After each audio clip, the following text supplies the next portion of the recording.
আমার ভাগ্নির মেয়ে 15 দিন বয়স যাক, সে ভয়ে আমার ভাগ্নি তাকে কোলে করে নিয়ে রান্নাঘরে দরজা আটকাইল। সেই রান্নাঘরে চাইনিজ কুড়াল দিয়ে কোপ মেরে আমার ভাগ্নির হাত, আমার এই ছোট নাতনি 15 দিন যার বয়স, তারও হাতে লেগে হাত কেটে গেল। এইরকম অত্যাচার জুলুম গাজীপুরের মাটিতে সব জায়গায় করেছে।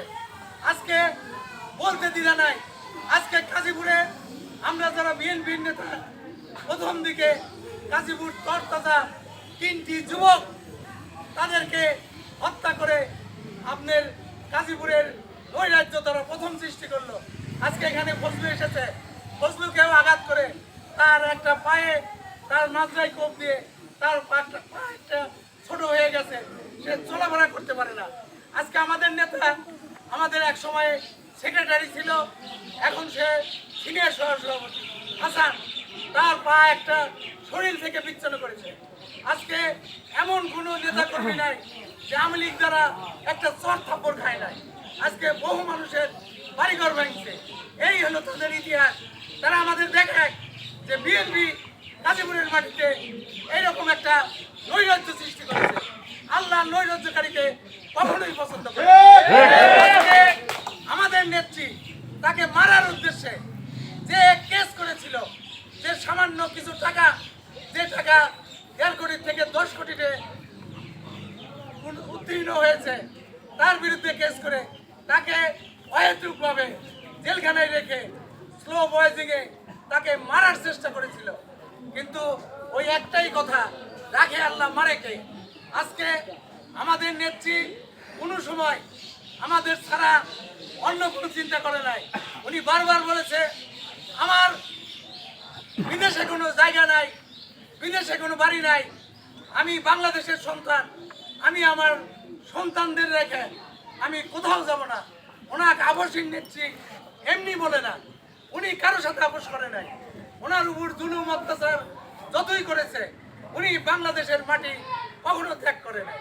উনি আমাদেরকে ছেড়ে যাওয়ার চিন্তা করে নাই, যার কারণে ওনার উপর জুলুম অত্যাচার যতই হয়ে থাকুক, আজকে আল্লাহ মুখ তুলে ফিরে চাইছে।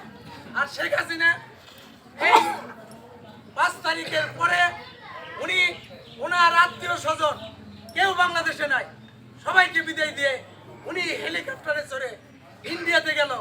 উনি ওনার যে এত অনুসারী, এত গুণগ্রাহী, তাদেরকে কোথায় রেখে গেল, কার কাছে রেখে গেল?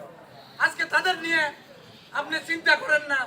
আপনি চিন্তা করেন গাজীপুরের বাংলাদেশের মাটিতে আপনার নেতা কর্মী সহ আপনারা ঢুকবেন, অত সহজ জিনিস না। বাংলাদেশে আপনার বাবা সপরিবারে শেষ হওয়ার পরে আপনার বাবার জানাজায় কোনো লোক ছিল না, তারপরেও বাংলাদেশের মাটিতে আপনার বাবার জানাজা হয়েছে।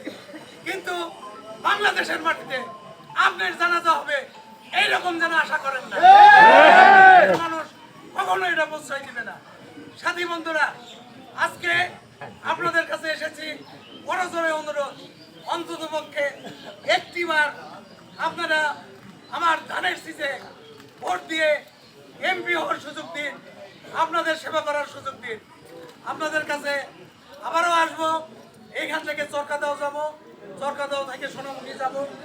ইনশাল্লাহ আপনারা আমার জন্য দোয়া করেন, আপনাদের জন্য আমরা দোয়া করি। আপনারা ভালো থাকেন, সুস্থ থাকেন। আগামী দিনে ইনশাল্লাহ দেখা হবে এবং এই পারুলকান্দি সেন্টারে বিপুল ভোটের মাধ্যমে ধানের শীষের এমপি নির্বাচিত করবেন, এই আশা রেখে সবাইকে ধন্যবাদ দিয়ে আমি আমার সংক্ষিপ্ত কথা এখানেই শেষ করছি। খোদা হাফেজ। বাংলাদেশ জিন্দাবাদ, বাংলাদেশ জাতীয়তাবাদী দল জিন্দাবাদ।